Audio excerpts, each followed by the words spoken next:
The 15-minute campfire of chills. Start with a calm, inviting tone. Gather round. Everyone loves a good story, right? The kind that makes you laugh or cheers you up.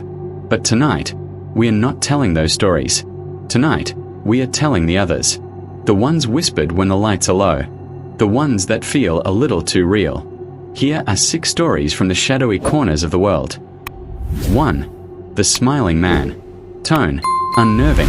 Focused on unnatural behavior. This story comes from a city park, long after dark. A young man named Alex was walking home, taking a shortcut through the elm-lined paths. That's when he saw him. Another man, standing perfectly still under a flickering lamppost.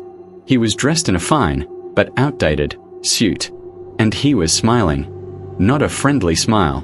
A wide, rigid, impossibly large smile that stretched ear to ear. As Alex passed, giving him a wide berth, the smiling man began to move. Not a walk, but a series of jerky, marionette-like steps. He'd stop when Alex looked back, never losing that smile. Alex's pace quickened to a jog. So did the smiling man's, his feet slapping the pavement in a frantic, irregular rhythm. Soon, Alex was sprinting, his heart hammering in his chest. He dared one last look over his shoulder. The man was no longer on the path. He was right beside him, keeping perfect pace, his head cocked, that porcelain smile inches from Alex's face. They say if you see him, he just wants to play. And he never, ever stopped smiling. 2. The licked hand. Tone. A classic, slow-building tale of dread. A young woman named Sarah was house-sitting for a wealthy couple in their secluded, old Victorian home. The only company she had was the family's loyal terrier, Sam. The first night, she heard strange scratching and muffled noises from the basement. Unnerved, she locked her bedroom door and, for good measure, pushed her dresser in front of it. She reached her hand down to the floor to comfort Sam, who was sleeping by the bed. A warm, rough tongue licked her hand, and she felt reassured. The noises continued night after night, growing louder. Each time, she'd lock herself in, and each time, a comforting lick on her hand would calm her nerves. On the final morning, the owners returned. As Sarah went to greet them, the wife screamed, pointing at the top of the stairs. Hanging from the shower rail in the bathroom was the family dog, Sam, his throat slit. Scratched into the back of the bathroom door were the words, "Humans can lick too." 3. The crawlspace mummy. Tone. Claustrophobic and visceral. A young couple, Mark and Jen, bought their dream house, a fixer-upper with a price that seemed too good to be true. The inspector had noted a strange smell from the crawlspace but put it down to a dead possum. On their first night, the smell was unbearable, a thick, sweet odor of decay. Mark, armed with a flashlight and a knife for courage, crawled in to investigate. The beam of his light swept across the dirt, over pipes and cobwebs, until it settled on a shape in the far corner. It wasn't an animal. It was a human form, wrapped tightly in clear plastic sheeting, like a grotesque cocoon. The face was pressed against the plastic, mouth open in a silent scream, eyes milky and vacant. But the worst part was the feeling. As Mark stared, frozen in terror, the figure's head tilted. Just an inch. A faint, crackling whisper filled the tight space. "Now, we're home." 4. The highway figure. Tone. Paranoid and relentless. It was a long, dark drive on a deserted interstate. Chloe was the only car for miles. That's when her headlights caught a figure standing on the shoulder. A tall, impossibly thin man in a dark coat, his face pale and featureless. She sped past, a chill running down her spine. A mile later, she saw him again, standing under an overpass, in the exact same pose. Her blood ran cold. There was no way he could have gotten there so fast. She floored the accelerator. 5 miles later, her heart stopped. The figure was standing in the middle of her lane, staring right at her. She swerved at the last second, her tires screeching. Glancing in the rearview mirror, the road was empty. She sobbed with relief, but then she looked at the passenger seat window. There he was, keeping perfect pace with her speeding car, his long, bony fingers tapping gently on the glass. 5. The babysitter's call. Tone. A modern classic with a terrifying twist. A teenage girl was babysitting a little boy in a suburban house. After putting him to bed, the phone rang.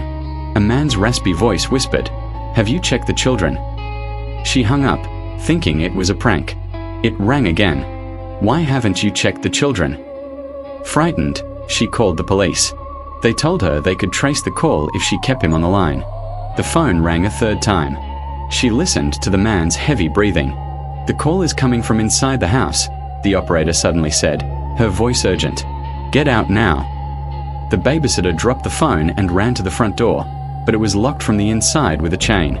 As she fumbled with it, she heard a creak on the stairs. She turned slowly. The little boy was standing there, holding the kitchen knife she'd used to cut his apple, a vacant smile on his face. The raspy voice came from his mouth. "I told you to check the children." 6. The reflection in the window. Tone: quiet, personal, and deeply unsettling. My grandfather lived alone in a rural farmhouse. He always had one quirky rule: after sundown, you never, ever look out the windows for too long. He said the night has a way of looking back. One evening, I was visiting, and I saw a flicker of movement in the dark field. I leaned close to the glass, cupping my hands around my eyes to see better. At first, I saw only my own reflection, but something was wrong. The reflection was a fraction of a second out of sync. When I blinked, it didn't. When I leaned closer, it stayed still. Then, it slowly raised its hand and pressed it against the glass from the outside. My own face, but with black, empty eyes, smiled at me. My grandfather pulled me away. "I told you," he whispered, his voice trembling. "It learns what we look like from the reflections. And sometimes, it gets the face right, but it can't quite get the soul." Conclude, bringing the mood back to the present, and so, the stories end. But the shadows remain. The crawl space is still there, under the house. The highway is still long and dark. And every window, when the sun goes down, is just a little bit darker than it should be. So next time you're alone, and you hear a noise, or see a shape in the dark, remember these stories. And ask yourself, are they really just stories? Sleep well. Story 7. The Midnight Radio Station. Ideal for telling in a dimly lit room, perhaps around a campfire or with a single lamp on. Start with a calm, conversational tone. You know, most of us have driven down those long, empty highways late at night. The ones where the only light is the glow of your own dashboard, and the only company is the voice on the radio, crackling through the static. There's a comfort in that voice, a connection to a world that's still awake somewhere out there in the dark. But if you're ever driving through the vast, empty farmlands of the Midwest, on a stretch of road they call Highway 40, you need to be careful what station you tune into. Locals whisper about a station that doesn't appear on any dial. They call it 103.3 FM, the Whispering Man. The story goes like this. Decades ago, there was a late-night radio host named Silas. He didn't play top 40 hits. He played old, scratchy blues records and took calls from lonely night shift workers, insomniacs, and heartbroken souls. His show was called The Midnight Hour, and his voice was like warm gravel, soothing, but with a deep, melancholic edge. He had a gift. He could make you feel like you were the only person in the world he was talking to. One night, a terrible storm rolled in. Lightning struck the station's tower. There was a fire, and tragically, Silas was trapped inside. They say his final broadcast was just the sound of crackling flames and his soft, calm voice, whispering, "Don't worry, friends. I'll still be here with you. I'll always be on the air." The station was rebuilt, but the Midnight Hour was never the same. It was eventually cancelled. But that's not the end.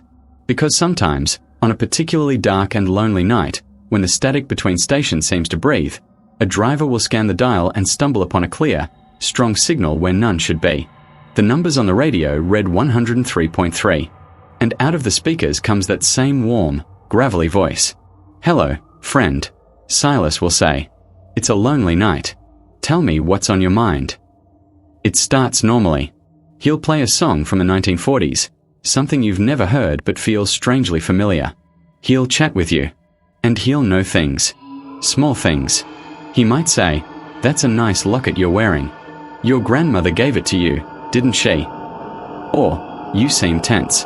Still thinking about that argument with your boss today." It's unnerving, but his voice is so calming, you keep listening. Then, the questions get more personal, more intrusive. Are you happy with your life, driving down this endless road? Who was the last person you told you loved? Do you ever feel like just letting go of the wheel? That's when you need to change the station. Immediately. The legend says if you keep listening, his voice will drop to a whisper, and he'll start to describe exactly what you're seeing outside your window. I see a crooked fence post ahead on the left, and a dead oak tree, its branches like skeletal fingers. Yes, just past the mile marker that reads 113. He's no longer just a voice on the radio. He's in the car with you. He's seeing through your eyes. And then, the final test. The music will stop. There will be only the sound of his breathing, close to the microphone. He'll whisper one last thing. Look in your rearview mirror. If you're smart, if you value your sanity, you will not look. You will shut off the radio, blast the silence, and drive until you see the lights of the next town. Because those who have looked, they say they don't see their own reflection. They see a man with a smiling, burned face, sitting in the back seat, leaning forward as if to tell them a secret. The signal for 103.3 FM fades about 5 miles outside of any town. Silas only has dominion over the lonely places. So next time you're on a long, dark road, and the radio scans onto a station playing old blues music, check the dial. If it says 103.3, keep driving. And whatever you do, don't answer when he calls you friend. Pause. Let the silence hang for a moment. Story 8. The Ticking Man. This one is more visceral and relies on a slow-building, relentless dread. Tell it with a hushed, urgent tone. This story doesn't happen on a lonely road. It happens in the one place you're supposed to feel safest, your own home. Specifically, in the quiet, still hours after midnight, when the world is asleep. They call him the Ticking Man. No one knows what he looks like, because seeing him means it's already far, far too late. But they know what he sounds like. It's right there in his name. A slow, metronome-like tick, tick, tick, like a watch that's just a little too loud. The legend is tied to a simple, terrifying rule. You must never acknowledge the sound. It starts subtly. You're lying in bed, almost asleep, and you hear it. Tick, tick, tick.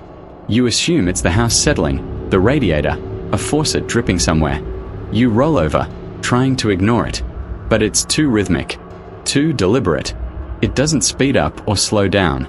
It's a constant, patient pulse in the darkness. This is the ticking man's warning. He is in your house. He has chosen you. But he gives you a chance. If you can lie perfectly still, if you can control your breathing, and most importantly, if you can pretend you don't hear it, he will eventually leave.